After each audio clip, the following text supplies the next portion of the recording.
Et bonjour à tous, c'est Sylvain, vous êtes sur Rue des Joueurs, votre chaîne YouTube de pronostics sportifs. J'espère que vous allez bien.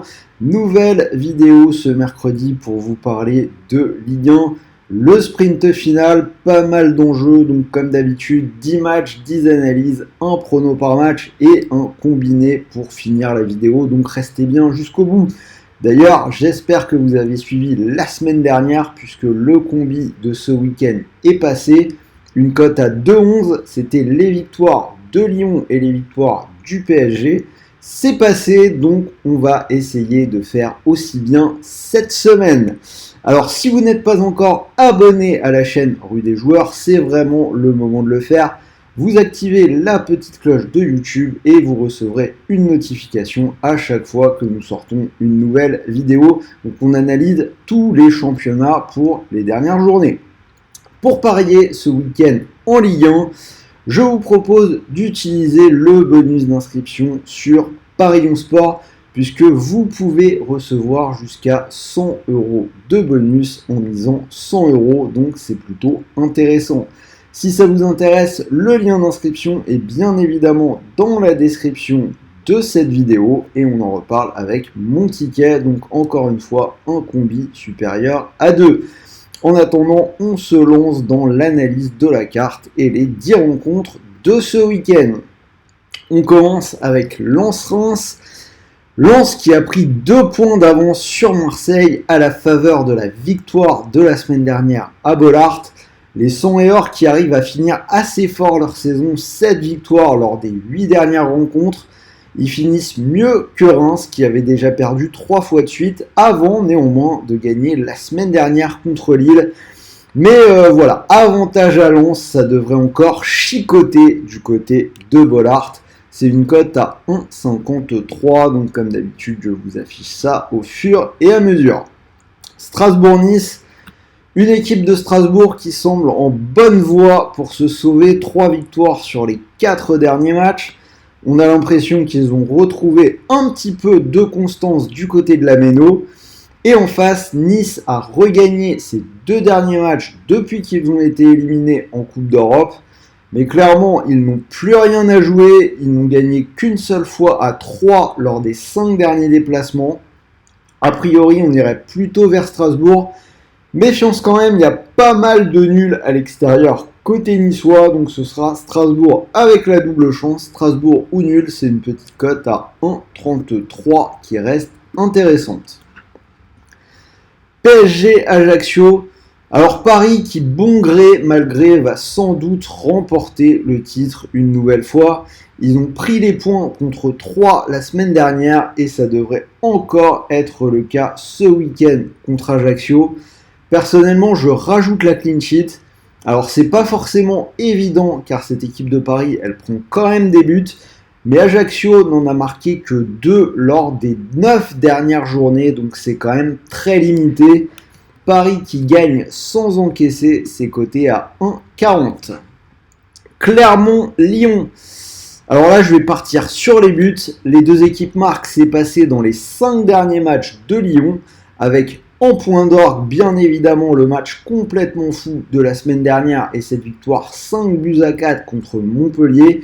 C'est aussi passé 3 fois dans les 4 derniers matchs de Clermont, qui est plutôt une équipe joueuse. Donc les deux équipes qui marquent, c'est une cote à 1,60. Brest-Auxerre. Match qui va compter pour le maintien, le 15e contre le 16e. Actuellement, Brest a 1 point d'avance sur son adversaire et 3 sur Nantes. Nantes qui est actuellement le premier relégable.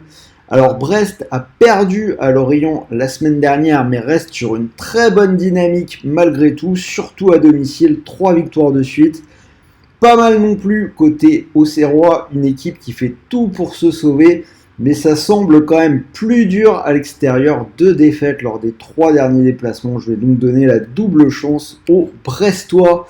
Donc Brest ou match nul, cote à 1,27. Montpellier-Lorient. Pas évident entre 2 équipes qui ne jouent plus rien, je vais aller sur les buts. Le pari, les 2 équipes marquent est passé dans les 4 derniers déplacements de Lorient avec une victoire à Paris lors du dernier. Et ça passe aussi plutôt souvent avec Montpellier. En témoigne encore une fois le match de la semaine dernière, même si on n'aura pas 9 buts tous les week-ends. Donc les deux équipes qui marquent entre Montpellier et Lorient, 1,65. Rennes 3, pas de suspense sur celui-là, les Rennais sont à domicile et en course pour l'Europe. Ils jouent contre le 19e qui n'a pas gagné un seul match depuis le 2 janvier, donc pour moi ce sera une victoire bretonne, petite cote à 1,26. Toulouse-Nantes, on a vu une telle différence de niveau au Stade de France que j'imagine mal un autre scénario que la victoire de Toulouse, même s'ils n'ont pas marqué le moindre but depuis qu'ils ont remporté cette Coupe de France. Par contre, ce dont on est sûr, c'est que Nantes est clairement en train de couler. Camboiré a été limogé ce matin, j'ai du mal à voir comment ils vont s'en sortir. Même si ça peut apporter un petit esprit neuf, je prends Toulouse sur ce match-là à la maison, cote de 10. Monaco-Lille, le 4e contre le 5e, un match où ça va jouer pour les places européennes. Monaco qui n'est pas dans sa meilleure forme, 2 défaites de suite et une courte victoire à Angers. Mais Lille n'a gagné qu'une seule fois à l'extérieur lors de ses 7 derniers déplacements. Il peut y avoir des difficultés de ce côté-là. Je vais donner un petit avantage à Monaco avec la double chance, donc 1,47. Et on finit gentiment l'OM contre Angers. Alors l'OM qui a perdu gros à Lens, mais qui a toujours la 2e place en point de mire. Donc au Vélodrome, c'est tout simplement victoire obligatoire contre Angers, qui est lanterne rouge. Alors là, toute petite cote à 1,17 si vous avez besoin de compléter un combiné. Donc voilà, vous avez les 10 matchs, si vous combinez le tout, cote à 43, vous pouvez mettre quelques euros dessus. Et pour le combiné, on va essayer de faire aussi bien que la semaine dernière. J'ai gardé la victoire de Lens à domicile contre Reims et la clean sheet du PSG avec la victoire 1,40, ça fait une cote à 2,14. Alors je vous rappelle que vous pouvez profiter du bonus Parions Sport. Donc l'opérateur qui vous offre jusqu'à 100 euros. Donc si vous mettez vos 100 euros sur cette cote à 2,14 et que le pari venait à passer, vous pourriez remporter 214 euros. Et sinon, rappelez-vous que vous pouvez profiter du bonus de 100 euros pour continuer de jouer. Donc le lien pour rejoindre Parions Sport est dans la description de cette vidéo, je vous le répète. Je finis, donc les jeux de paris sportifs sont interdits aux personnes mineures, ne l'oubliez pas, donc si tu as moins de 18 ans, je t'invite à changer de chaîne, et même pour tous les autres, rappelez-vous de jouer en fonction de vos moyens, ce serait quand même dommage de vous mettre dans la galère à cause des paris sportifs. En attendant, rendez-vous dans les commentaires pour parler de vos pronos, dites-moi si vous êtes d'accord avec mon analyse. N'oubliez pas le pouce bleu et moi je vais vous souhaiter de bons matchs, de bons paris, de bons gains et on se retrouve très très vite pour une nouvelle vidéo. Sur ce, salut à tous les amis!